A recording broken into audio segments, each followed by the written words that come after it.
Europe 1, il est 7h41. Emmanuel Macron se rend aujourd'hui à Tours, à la caisse d'allocation familiale. C'était une promesse de campagne, le président vient promouvoir sa réforme de la pension alimentaire. Désormais, l'État peut se charger de recouvrer les pensions impayées.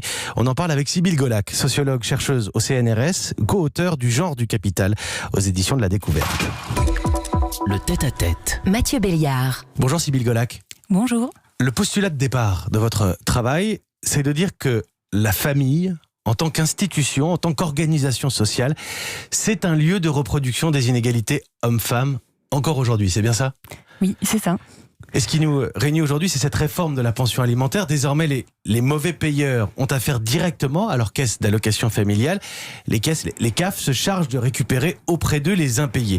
Est-ce qu'on résout là la problématique des 300 000 pensions alimentaires impayées ou payées irrégulièrement ? Alors sans doute pas.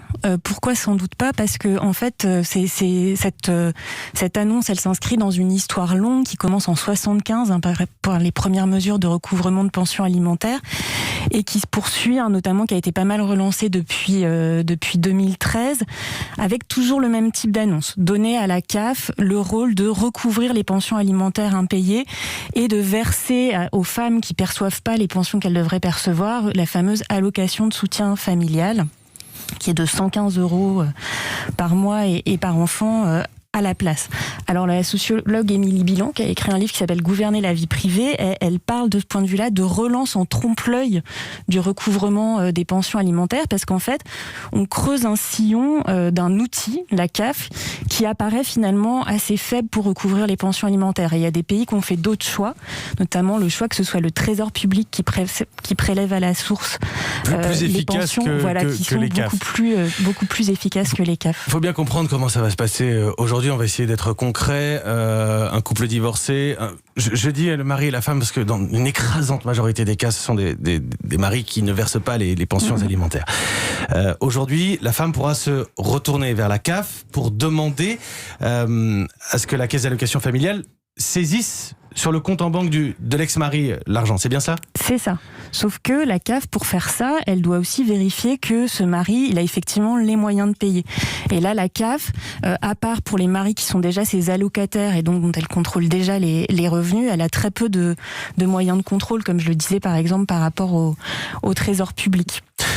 Le prélèvement à la source eût été plus efficace, c'est ce que vous dites. Alors oui, et puis ce qui aussi perdure, c'est que ce sont les femmes qui doivent saisir la CAF parmi d'autres possibilités, parce qu'en fait, il y a d'autres recours possibles. On peut payer un huissier, mais c'est très cher pour demander le recouvrement de la pension. On peut saisir le procureur de la République. On peut aussi faire une procédure pénale pour abandon de famille. Là aussi, c'est coûteux. Ces mesures, elles sont exclusives, c'est-à-dire si vous tentez une voie, vous pouvez pas recourir aux autres. Et elles sont très complexes. En 2014, la CAF elle-même a produit un rapport dans lequel elle disait qu'il y avait à peine 10% des personnes qui avaient des problèmes d'impayés de pension alimentaire qui saisissaient de la possibilité de recourir à la CAF, notamment parce que les procédures sont très compliquées.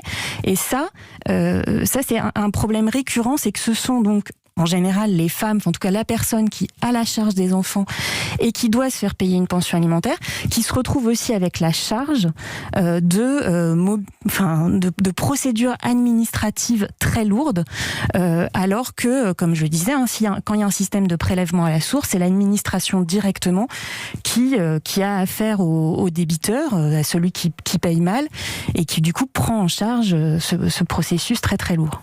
Je vais retourner la question, la problématique. Vous dites dans votre travail, dans votre livre, que les femmes aujourd'hui sont en première ligne. Alors, j'ai dit aujourd'hui, j'ajoute aujourd'hui parce qu'en fait dans le passé c'était déjà le cas. Les femmes sont en première ligne pour affronter les problèmes d'argent dans les classes populaires. Aujourd'hui on a cette catégorie sociale qu'on appelle famille monoparentale, qui souvent veut dire mère célibataire, qui affronte en première ligne les problématiques d'argent.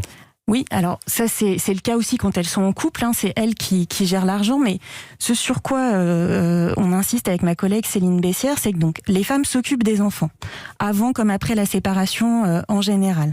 Et ce sont elles donc qui se retrouvent à devoir demander des pensions alimentaires, recourir aux juges aux affaires familiales, ce qui parfois engendre des conflits avec leur ex-conjoint.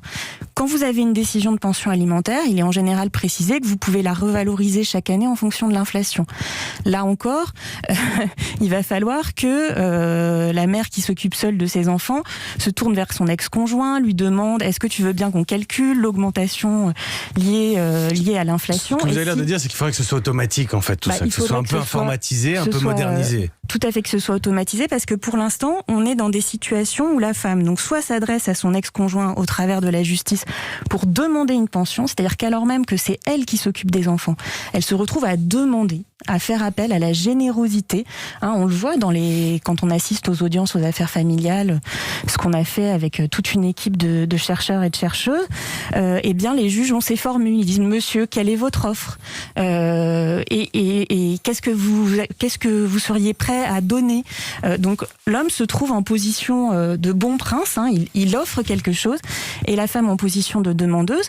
Et les juges sont très attentifs à préserver les revenus des hommes, en particulier des classes populaires, parce qu'ils ont peur de les décourager de travailler. Une juge comme ça, on assiste à une audience, décide de ne pas fixer de pension alimentaire pour un père qui vient de retrouver un travail au SMIC, alors même que la mère est dans une situation financière très difficile, et elle dit bah oui, mais je veux pas le décourager de travailler, c'est un modèle ça doit être un modèle pour ses enfants, il faut pas le décourager, et finalement à la femme de se débrouiller, et donc elle, à nouveau, de se retrouver en position de demandeuse, cette fois-ci vis-à-vis de l'État social, pour obtenir des aides. Alors qu'on pourrait imaginer un système où l'homme doit payer une pension alimentaire, et s'il n'a pas les moyens, s'il a des revenus faibles, lui se tourne vers l'État social. C'est toujours les femmes qui se retrouvent dans cette position de demandeuse, soit vis-à-vis de leur conjoint, de leur ex-conjoint, soit vis-à-vis de l'État. Qui peut être compliqué, on le comprend bien administrativement, voire compliqué moralement aussi de se retrouver dans cette position de demandeuse, c'est ce que vous expliquez. Le taux d'impayé des pensions alimentaires est encore estimé entre 30 et 40%. Qu'est-ce qui explique, selon vous, votre analyse de sociologue, qu'est-ce qui fait que ces ex-maris ne s'acquittent pas d'une pension pourtant décidée, c'est une décision de justice, un divorce? Je pense que précisément, ils ont l'impression que ces pensions, c'est de la générosité. Et je pense que une des choses pour nous qui est importante à marteler, c'est que la pauvreté des femmes à l'issue des séparations, elles perdent en général 20% de niveau de vie, alors que les hommes seulement 3%. C'est pas lié à leur dépendance économique, c'est lié à leur dépendance financière. Dans les couples, il y a 42% d'écart de revenus.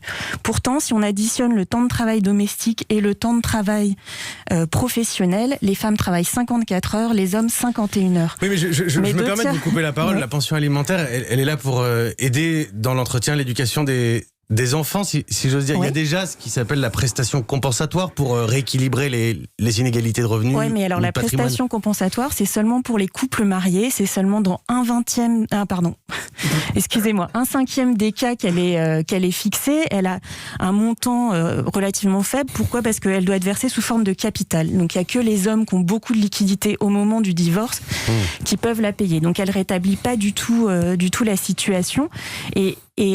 Et en fait, c'est ça qu'il faut souligner, c'est que les pensions alimentaires, c'est bien, c'est mieux si elles sont payées, mais elles sont déjà d'un montant très très bas par rapport aux sacrifices que les femmes font de leur carrière professionnelle, et ça c'est quelque chose dont on a du mal à se rendre compte dans la société, c'est à quel point ça coûte aux femmes de prendre en charge les tâches domestiques. Je le répète, 42% d'écart de revenus entre femmes et hommes dans les couples, contre 9% d'écart entre femmes et hommes célibataires. Donc il se passe bien quelque chose dans les couples hétérosexuels, au détriment des femmes, alors même qu'elles travaillent plus, je viens de le dire. Et je pense qu'une des choses à faire, c'est affirmer qu'elles sont plus que légitimes à toucher les pensions, et qu'effectivement, du côté des hommes, ils sont aussi très à l'abri, parce qu'en réalité, les recours sont très rares, notamment parce qu'ils sont compliqués. Quand vous êtes une femme seule, vous vous occupez des enfants, vous avez un travail pour subvenir à vos besoins, et en plus, il faudrait que vous trouviez l'argent et le temps pour faire des procédures. Un dernier mot, puisqu'on vient d'expliquer en quelques minutes à quel point la famille reproduit ces inégalités hommes-femmes. Vous dites, et c'est important de le souligner, qu'en revanche, le mariage, l'institution mariage, protège les femmes. Alors, le mariage protège les femmes au sens où il y a des dispositifs comme la prestation compensatoire, par exemple, ou même la pension de réversion en cas de veuvage, qui protègent les femmes mariées et qui ne protègent pas les femmes non mariées. Et ça, je pense, c'est une urgence politique de penser justement des systèmes comme ça de compensation pour les couples non mariés. On a des femmes qui se pensent légales de leur conjoint et qui ne le sont pas forcément en réalité, c'est ça ? Oui, c'est ça. Mais l'institution matrimoniale, c'est quand même aussi cette institution conjugale hétérosexuelle qui valide aussi une division sexuée des tâches. Donc l'urgent, ce n'est pas non plus... En fait, ce qu'il faudrait pour que le mariage soit moins une institution conservatrice, c'est aussi qu'on puisse se séparer, qu'on puisse divorcer sans s'appauvrir aussi considérablement que ce que font les femmes. On sait qu'il y a des violences économiques dans les couples, des dépendances qui s'inscrivent dans toute une continuité qui mène jusqu'aux violences physiques. Et donc, il y a vraiment une urgence à garantir l'indépendance financière des femmes dans le couple et dans les séparations. Merci beaucoup, Sybille Golac. Merci sociologue, chercheuse au CNRS et co-auteur du Genre du Capital aux éditions de La Découverte. Si nos auditeurs veulent aller plus loin, qu'ils tapent votre nom, Sybille Golac, et le nom de l'ex-femme de Jeff Bezos. Vous allez voir une comparaison étonnante entre l'ex-femme de Jeff Bezos et une gilet jaune bien connue. Merci beaucoup, Sybille Golac. Il est 7h52. Merci.